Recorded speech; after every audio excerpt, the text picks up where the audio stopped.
Welcome to the latest in our series of midweek reflections offered by NWBA as a resource for you, either as an individual as you seek to live out your faith in some very unusual circumstances, or ideally for you to share with others, using this as a basis for then engaging together. And in this particular reflection, I want to invite you to explore a story that in many ways takes us to the very heart of why we're doing this. You know, one of the things that I love about the gospel narratives is that while they do introduce us to some pretty all-encompassing realities of God becoming flesh and eventually embracing the cross, which in turn leads to resurrection and the overcoming of death, there are, tucked away amidst all these big themes, some very ordinary and human moments.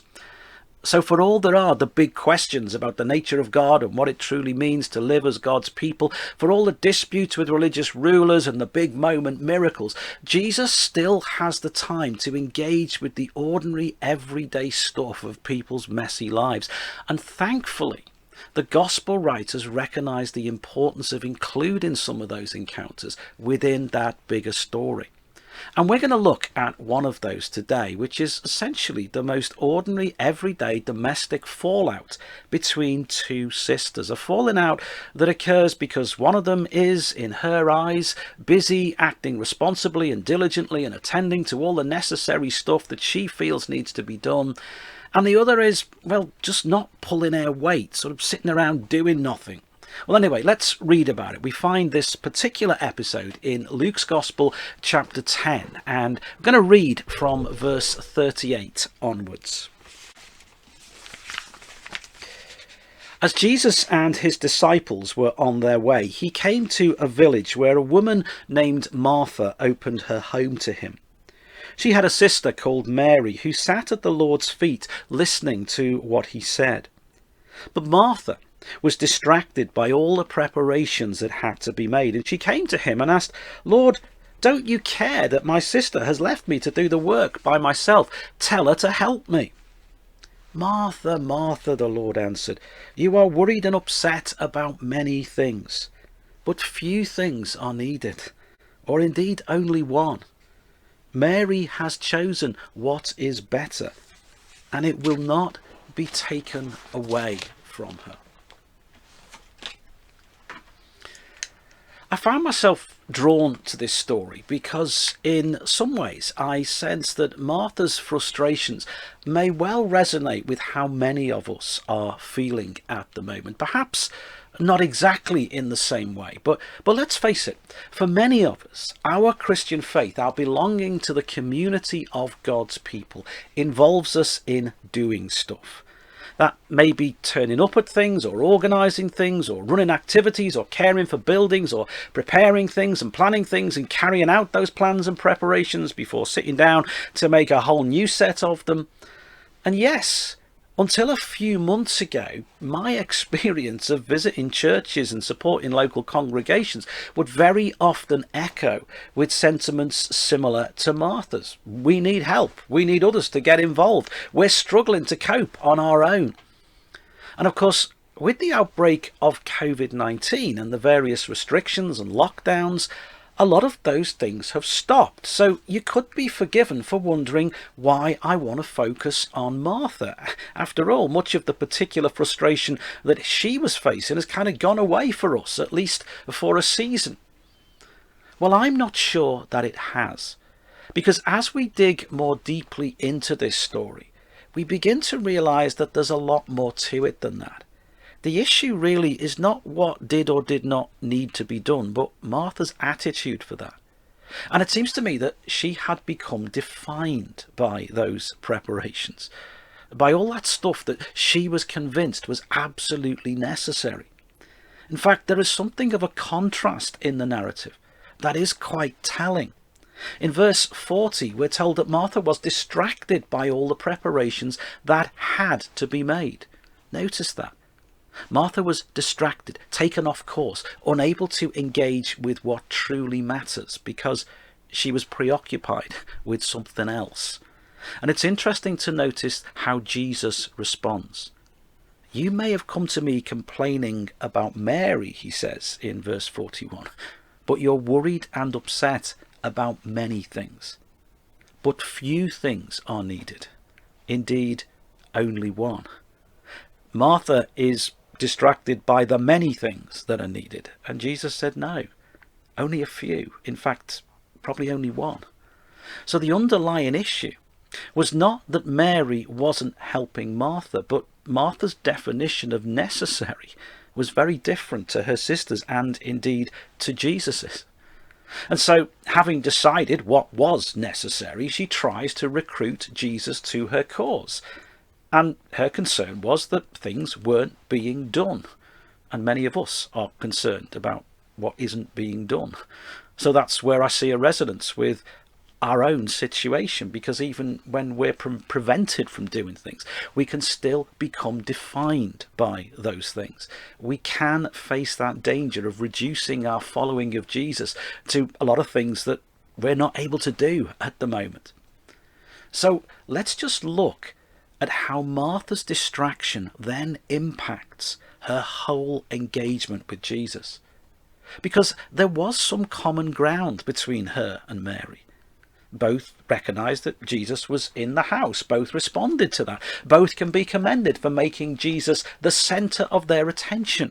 But they had two very different ways of expressing that. And for all that Jesus did not condemn Martha outright, he was quite unequivocal in saying that Mary had chosen a better way.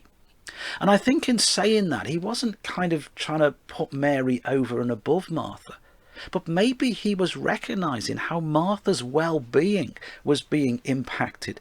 So the way that Jesus was commending wasn't so much superior as just better for her, better for her mental health, better for her sense of well-being.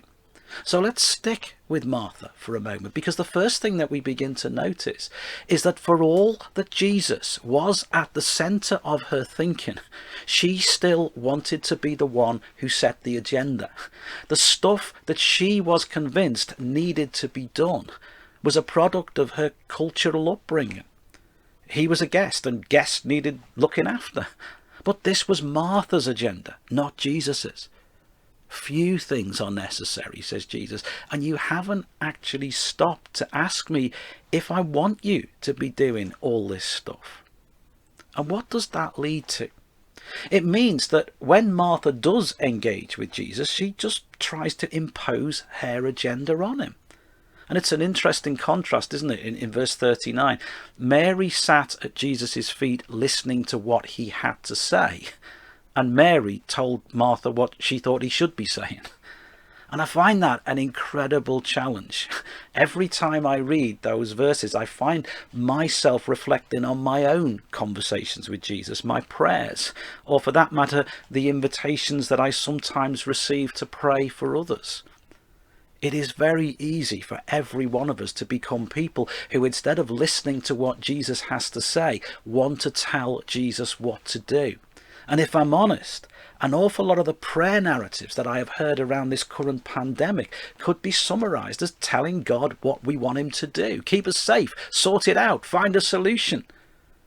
Are we making space to listen to what God might be saying? That seems to me the question that emerges from this encounter between Martha and Jesus. So Martha has decided what Jesus wants, even though Jesus says that very little is necessary. Martha tells Jesus what she expects, in contrast to her sister, who listens to what he has to say. And that in turn spills over into her relationships with others. Tell my sister to come and help me. She falls out with her sister. And in his response, Jesus touches on human nature. Jesus sees that while Mary might be the presenting issue, she's simply become the focal point of a whole load of frustrations on Martha's part.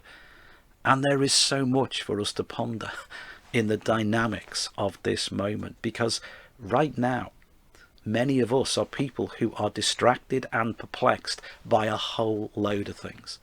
We can't help that. Our lives are being disrupted. Every one of us is living under the threat of a deadly disease. We are pumped every day by the narratives and the expectations of every pressure group that the mainstream media can find. And we can all too easily fall into the trap that Martha fell into, of just taking that out on the people around us and bringing that agenda to Jesus.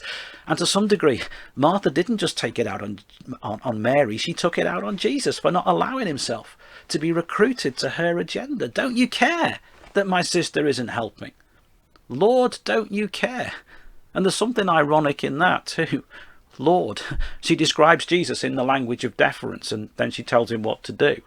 But I'm sure none of us have ever done that. Or have we? So Martha is distracted, and Martha has her own solution.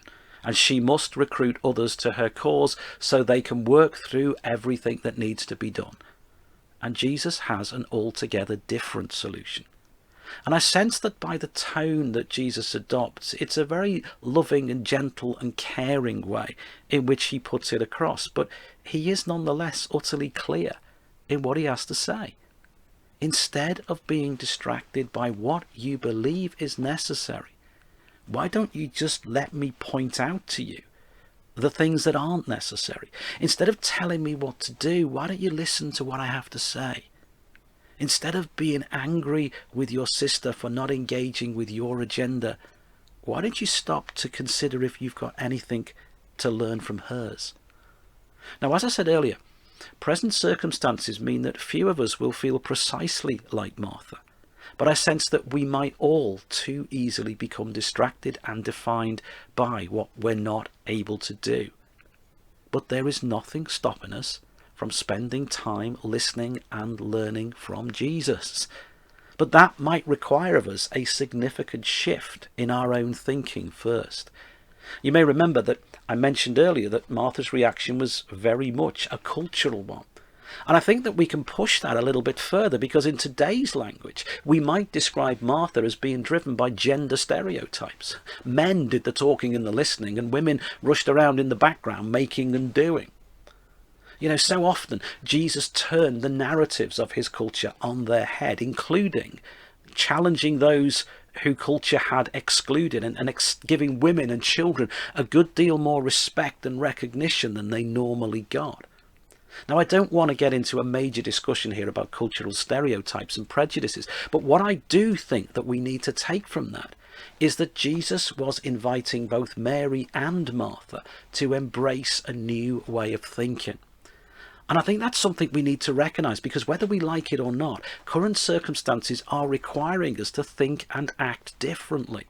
And the message of Jesus is that I'm not tied to inherited routines and expectations. I'm here to be engaged with in the here and now. And it doesn't seem to have entered Martha's head that she had the chance to sit at Jesus' feet. She had the chance to learn. Jesus had come to her house. He'd accepted her invitation. Jesus had chosen to spend time with them. And all Martha wanted to do was carry on as usual and stick with what she always did.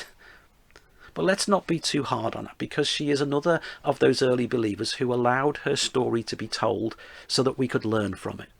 So if we're feeling distracted and bothered, if we're becoming frustrated because circumstances are preventing us from doing the things for Jesus that we're used to doing, well, let's stop and try and learn something from this story. So as ever, let me invite you to find some space on your own, or if you can, maybe engage with one or two other people and ponder these questions. What's bothering me at the moment? And perhaps think about that in the light of Martha's conversation with Jesus. Jesus recognises that Martha's outburst was the culmination of a whole load of stuff that she was bothered and concerned about. And the response that Jesus pretty much offered was to invite Martha to consider whether she needed to be bothered about those things at all. Her version of necessary was very different to Jesus, who made the point that few things are necessary, or indeed only one. So as you acknowledge your own anxieties, perhaps the question that you might bring to the heart of your prayer is, show me what's really necessary.